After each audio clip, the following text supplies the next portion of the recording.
आप सभी को मेरा सादर नमस्कार। मैं हूँ श्रीमती फ़िरोज़ा खान। मैं अपनी शैक्षणिक योग्यताओं के बारे में बताना चाहूँगी।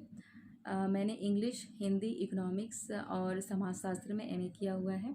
इसके अलावा मैंने बीएड किया हुआ है और मैंने योगा एंड नेचुरोपैथी में डिप्लोमा भी किया हुआ है। मेरी पोस्टिंग छत्तीसगढ़ के कोरबा ज़िले में है।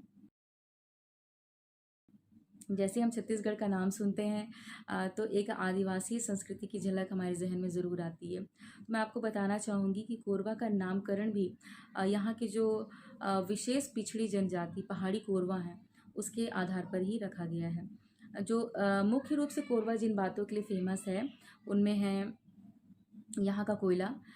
यहाँ एशिया की सबसे बड़ी ओपन कास्ट माइंस है, गेवरा ओपन कास्ट माइंस है। इसके अलावा और भी छोटी-छोटी अंडरग्राउंड माइंस हैं। जहाँ कोरबा वहाँ इलेक्ट्रिसिटी आप सभी जानते हैं। तो Korba is a power city of Chhattisgarh. इसे छत्तीसगढ़ की ऊर्जा धानी भी कहा जाता है। तो साथियों आप सभी जानते हैं कि छत्तीसगढ़ अभी भी उतना ज़्यादा विकसित नहीं है और ये मुख्य रूप से वनाच्छादित ही है।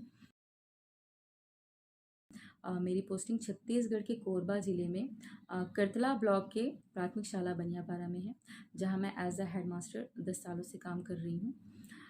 वहाँ मैं आपको पहले ही बता चुकी हूँ कि अभी भी वहाँ बहुत ही सुदूर ग्रामीण अंचल हैं। तो मेरा भी सौभाग्य रहा कि मुझे एक ऐसा ही चैलेंज एक्सेप्ट करने के लिए मिला। जो मेरी पोस्टिंग है वो बहुत ही एक दूरस्थ ग्रामीण अंचल में आती है।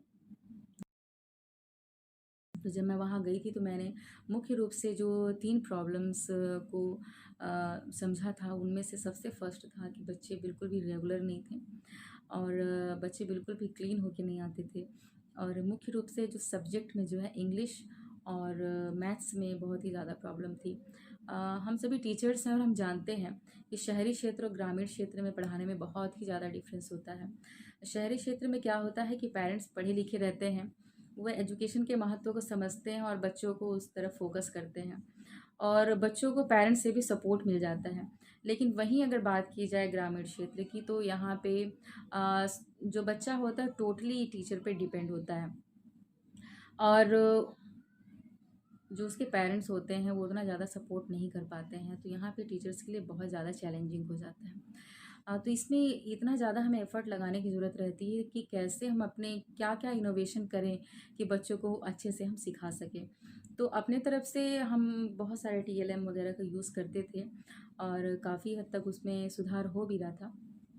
लेकिन ये सब थोड़ा कॉस्टली भी पड़ जाता था क्योंकि हम सभी जानते हैं कि अगर हम मिडिल स्कूल से कंपेयर करें या हाई सेकेंडरी से कंपेयर करें, उसके कंपेयर में ज़्यादा से ज़्यादा इनोवेशन की ज़रूरत हमें प्राइमरी स्तर पे होती है क्योंकि बच्चों का मन बहुत ज़्यादा चंचल होता है। उन्हें हर चीज़ें नए-नए तरीके से अगर सिखाई जाए तो वो जल्दी ग्रहण करते हैं, वरना बहुत ही ज़्यादा वो लोग बोर हो जाते हैं।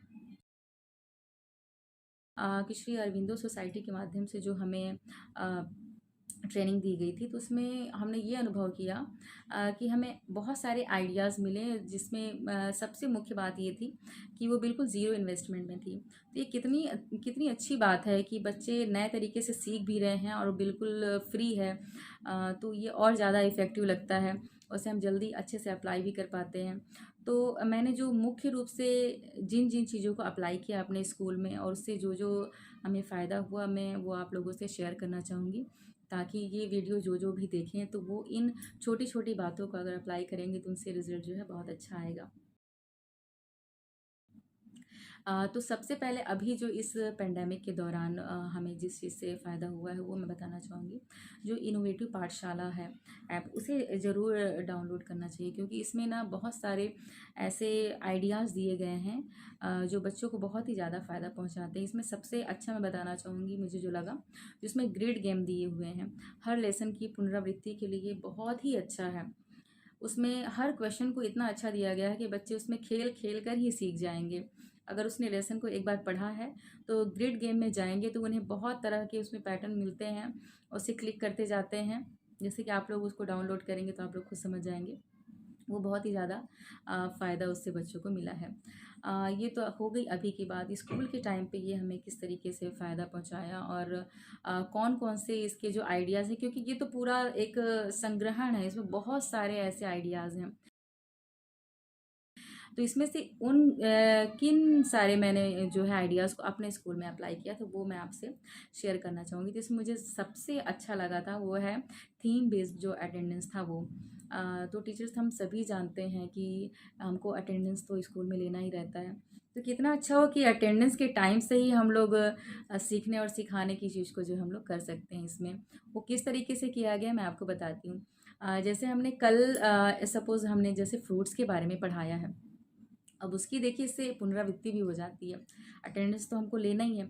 तो हमने एक दिन पहले बता दिया है कि रीना तुम्हें जो है एप्पल बोलना है, श्याम तुम्हें बनाना बोलना है, और ऐसे करके सबको एक एक नाम हम उसमें बांट देते थे। और जब उनका अटेंडेंस लिया जाता था तो वो अपने अपने फ्रूट्स का नाम बोलते थे। तो इससे क्या होता था कि उनका रिवीजन भी हो जाता था और वो चीज़ें उनके ज़बान में भी चढ़ जाती थी। देखिए ये बहुत ज़रूरी है, क्योंकि ग्रामीण अंचलों में क्या होता है कि पेरेंट्स से भी वो चीज़ें वो सुनते नहीं हैं, तो उनके ज़बान में भी वो चीज़ चढ़नी बहुत ज़रूरी है। तो बोलते बोलते बोलते वो चीज़ उनके ज़बान में आ जाती है, क्योंकि उनको इंग्लिश जो है बहुत अपने परिवेश में तो नहीं मिलेगी, उनको स्कूल से ही मिलेगी। तो जब वो डेली उन चीज़ों को बोलते हैं तो उनको जल्दी से ग्रहण करते हैं। तो इसका फ़ायदा मुझे इंग्लिश में बहुत हुआ था। जैसे मैंने कोई भी लेसन पढ़ाया पाठ का, तो उसके जो जो वर्ड्स रहते थे, जो टफ वर्ड्स रहते थे, वो मैं सबको बांट दिया करती थी। और वो जो दूसरे दिन उसको हम लोग 3 दिन चलाते थे, तो उसको जो है बच्चे लोग बोलते थे। तो वो चीज़ उन लोग बोलना भी जानते थे और उसके बारे में समझते भी थे।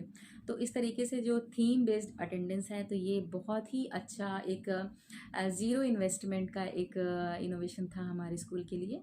इसके अलावा मैं शेयर करना चाहूँगी एक केबीसी का एक इवेंट किया जाता था। इसका आइडिया भी मुझे ZII के द्वारा ट्रेनिंग के दौरान ही प्राप्त हुआ है। तो इसमें एक हमें सेटअप तैयार करना रहता है। इसको मैं बताती हूँ, जैसे कि सुनने में लगेगा कि एक बहुत बड़ा इसके लिए सेटअप तैयार करना है, लेकिन ये एक बहुत ही सिंपल प्रक्रिया थी। तो इसको मैंने 2 पार्ट में किया था। एक स्कूल में जो हमारे पाठ्यक्रम में थे प्रश्नोत्तर, उसको लेकर के, और दूसरा जो है एक जीके का मैंने तैयार किया था कि प्राथमिक स्तर को ध्यान में रखते हुए जीके को लेकर के हम भी बनाते थे। तो इसमें जो है हम पेरेंट्स को इनवाइट करते थे, ताकि पेरेंट्स भी देखें कि स्कूल में क्या हो रहा है।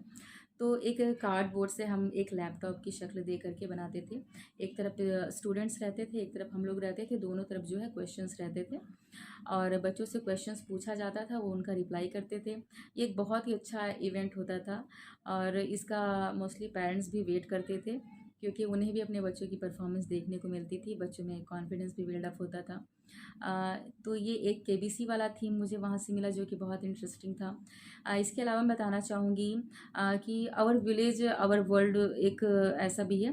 तो जैसे भी कोई हम लेसन पढ़ाते हैं, तो उससे रिलेटेड अगर हमारे गांव में कोई व्यक्ति है, तो उससे जा कर के उससे मिलवाना, और उसके बाद उससे डायरेक्टली उसके बारे में बच्चों को जानकारी देना, ये भी एक बहुत ही फ़ायदेमंद चीज़ था।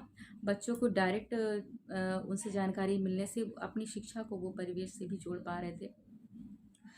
वर्ड सी और सांप सीढ़ी, इस तरीके के बहुत सारे उसमें गेम्स हैं। तो ये सब इनोवेटिव पाठशाला को डाउनलोड करने पर जो है हमें बहुत सारे ऐसे गेम्स भी मिलेंगे जो बच्चों को बहुत ही ज़्यादा इंटरटेनिंग लगेंगे।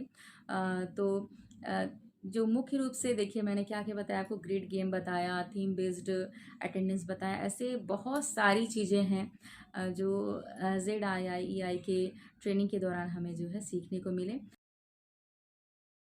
हमारी स्कूल जो है वो अभी कोरबा ज़िला में एक मॉडल स्कूल की तरह है, क्योंकि इन सारी चीज़ों को अप्लाई करने के बाद जो मेरी मोस्टली समस्या थी उनके अटेंडेंस की, तो जब स्कूल का माहौल अच्छा हो गया और उन्हें एंटरटेनिंग लगने लगा हर चीज़, तो बच्चे जो है स्कूल भी आने लगे और उनका एकेडमिक भी रिज़ल्ट अच्छा आने लगा।